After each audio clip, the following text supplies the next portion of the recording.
moving on, I know one person we will not see tonight, and probably not in the near future until they are traded, is Jimmy Butler.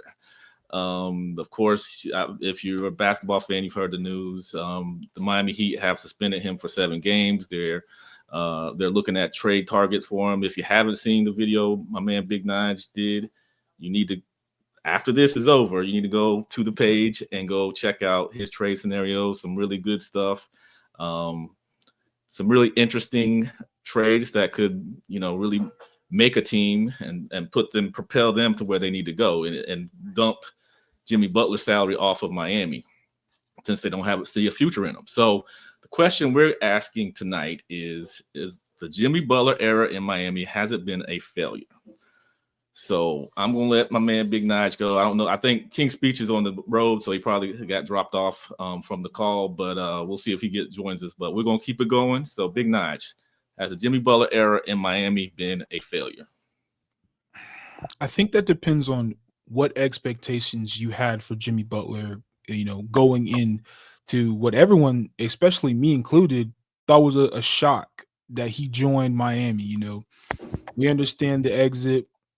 And let's take a little look back at Jimmy Butler's history. Just he has this notion of kind of forcing his way out of bad situations. You saw the issues with him in Chicago. He had issues with upper management that led to him leaving.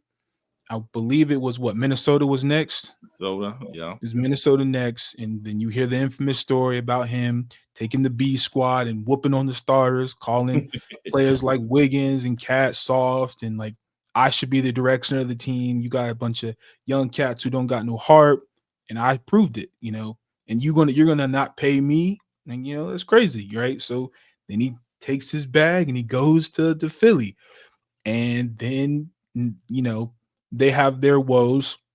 Really close to beating that eventual champion Toronto Raptors team. But it just didn't work out that way.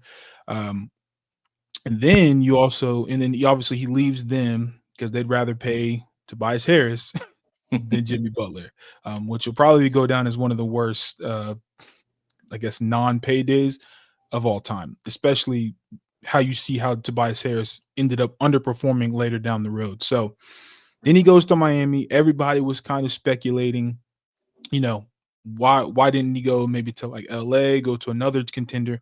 Why Miami, who was, hanging out of the playoff picture?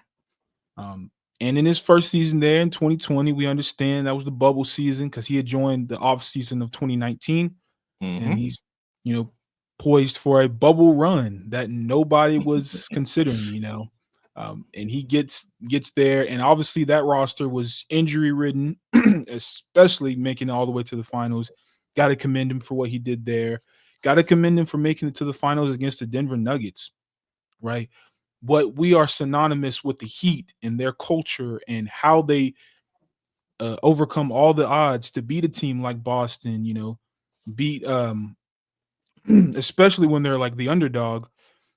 It starts with Jimmy Butler. Like, as great as Miami looks and as well coached as they are, people are starting to say like stuff about how Jimmy Butler is like, he's not a winner and all these things, but like, they don't get past Boston without him. They don't get past Milwaukee without him going berserk. Exactly. Like, and those are two of the top teams in that 4 or 5 year span in the Eastern Conference. They were picked to beat Miami every year, right? It's like Jimmy Butler and the Heat were like that black cat that was just walking around the Eastern Conference. Like, whenever they got matched up with Miami, it's like, oh, wait, like, hold up, like, we're better than them, but they're better coached. They got this guy Jimmy Butler who is coasting in the regular season because that's what he does. Give you 18, 17, maybe a little 20 piece here and there, but he's a coaster in the regular season. The postseason, when he's healthy, a whole nother world. Different story. Yeah. I mean, like, I want to say, I think it was 2022, 23, where he just went absolutely berserk against the Boston Celtics. Like, I don't think I've ever, like, even when I used to watch LeBron at his peak, watching that peak Jimmy Butler, because that's, in my opinion, his Miami run, I think it was, like I said, 22, 23, that season. I think it was because he ended up getting hurt prior to the finals in the Nuggets. So yeah, it was the 22-23 season. That was the best version of Jimmy Butler I've ever seen in my life. Like up there with performances with the great LeBron James. And everybody knows how I feel about LeBron. Just look behind me if you got any doubts. But that to me was the greatest version of Jimmy Butler. He continued to carry that Miami team who, without his offense, especially in those fourth quarters, and other guys stepped up too. I'm not saying it was just solo act, but when you drop in 56 and the next closest score is like 15 to 20, like, come on, what are we really doing? I mean, that Miami team was playing good that year, though. 2023, they were great. hitting on all cylinders. And they were also a 7th seed, might I add, that got all the way to the finals. So, and when we talk about Jimmy Butler, you got to put some respect on his name. Yes, the saga is crumbling down before us, and you hate to see it because you would love to see him retire with a team like Miami. But Pat Riley ain't trying to pay him. He's up there in age. He's injury prone. We understand these things, and we understand he doesn't give 110 in the regular season.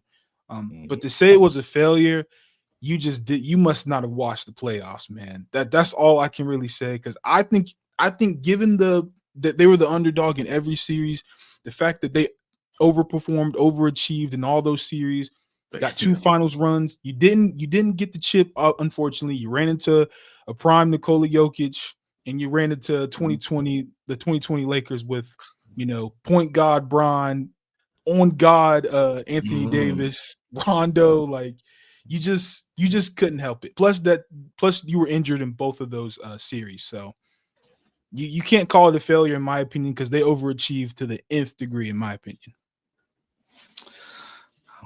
How crazy that we somewhat agree. The only entity that failed in this was Miami, because number one, if you think, despite those playoff runs, if you think Jimmy Butler is the number one option on a team and can do that type of thing with a distant option 2, then you're crazy to think that's going to be championship basketball or a championship team.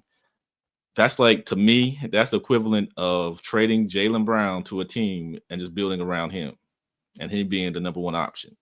That's not going to win you championships. So Miami didn't put anything out there or in there for Jimmy Butler to excel. I mean, he did all he could do. He carried them on his back for really 3 really good postseason runs. They got swept in 2021, I believe it was, but really wasn't Jimmy's fault. I can't remember if he got hurt. Something happened, but they got swept in that season. But in 2020 and 2022, he was a monster in 2022. He was a monster in 2023. So, like you said, he coached during the regular season a lot of times, which, I guess he kind of learned. He's not load managing necessarily, but he ain't giving you 110% Jimmy Butler. But when it counts and matters, he was giving you all he had. And like you said, they were 7th seed one of those seasons, and he took them all the way to the finals. So if anybody's a failure in this, is sadly to say, is Pat Riley and the front office that just couldn't put together. And that 2023 team was good, but it just didn't have that extra. Bam is great. Bam's he's going to be an all-star, quite a bit, but he's not. If that's your number 2 option, then you're not going to go too far. For as good as he is, he's not on the same level as Scottie Pippen. He's not on the same level as Anthony Davis, Kyrie Irving. Those guys can win games by themselves if you need them to. But Bam is just, you need him for the defense, you need him for, the rebounding, all those things. But, he just does not have what's needed to actually help Jimmy Butler and that Miami Heat get over the hump. You need one other player, and they just failed to do that. They failed to get another it doesn't have to be a superstar, but another star that can really help Jimmy in the long run. And, that's why they failed. And that's why, if I'm Jimmy, I wouldn't even want to resign unless you're trying to be more proactive when it comes to signing, somebody that can really give me the help that I need. So Jimmy Butler is not the failure here. Miami is. But what's up, King Speech? I see you got dropped off for a little while, but we were discussing the Jimmy Butler era in Miami, and was it a failure? Do you think, Jimmy Butler there failed Miami?